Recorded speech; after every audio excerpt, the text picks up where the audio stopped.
英国又菜又爱玩，向中国叫嚣，但连航母都养不起。英国媒体的这次爆料，够英国海军的脸疼一阵子了。大家好，欢迎来到振宇在线。英国作为美国的老牌盟友，为了美国达到所谓的一致的政治一致，对于美国的各种的计划呢，都是相当的配合。就比如说，在俄乌冲突当中，英国基本上是除了波兰之外，在援乌问题上最积极的欧洲国家。前不久呢，英国还把贫铀弹送上了俄乌战场，要和美国一起将战火越烧越大的意思非常明显。但是呢，英国已经在冲突的影响下面对众多的经济难题，可见他们的自身利益和美国之间呢选择了美国。而在有关中国的问题上呢，英国则展现出了更为强硬的态度，甚至还非常直白地表示，他们在3月份公布的战略评估报告当中，直接将中国定义为挑战，还叫嚣要与法国组成联合舰队，部署到亚太，针对的意味呢已经溢出了屏幕。别看英国一副上蹿下跳的嚣张模样，实际上呢就是又菜又爱玩。在英国政客四处挑衅的时候呢，英国媒体已经开始往他们的头上泼冷水了。近期呢，英国媒体爆料，耗资32亿英镑打造的威尔士亲王号航空母舰已经成为废料，甚至呢沦为了伊丽莎白女王级航母的零件库。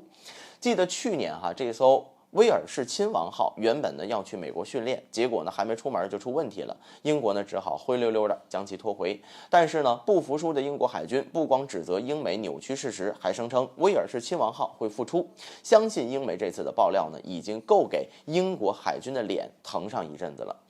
真是不知道是该说英国有钱呢，还是没钱。说有钱吧，连航母都养不起；说没钱吧，又造了2艘航母，一艘拿来用，一艘呢当做零件库，拆零件给别的军舰。估计呢零部件循环使用这招，英国呢还会是用上一段时间的。其实英国之前呢就派过航母来亚太，但是呢却把英国的脸呢都丢干净了。不但呢被俄军驱逐，还在半路死机，甚至在返航途中，一架战机呢还意外的掉入地中海，暴露了英国海军的衰落真相。很明显，在中国犹如下饺子一般的军舰下水速度面前呢，英国真的是逊毙了。之前的叫嚣不过是打肿脸充胖子罢了。不难看出，英国非常怀念曾经的日不落帝国时期，但是呢，情况不允许。2战过后，美国就取代了英国的霸主地位，在中美博弈的情况下呢，英国更是冲到了第一线，成为了美国的忠实跟随者。但是英国和美国一样，将众多的精力呢投入在外部，忽略了自身的发展，或者说呢，他们已经痴迷于用所谓的外部威胁来转移民众的视线，让矛盾呢不断蔓延。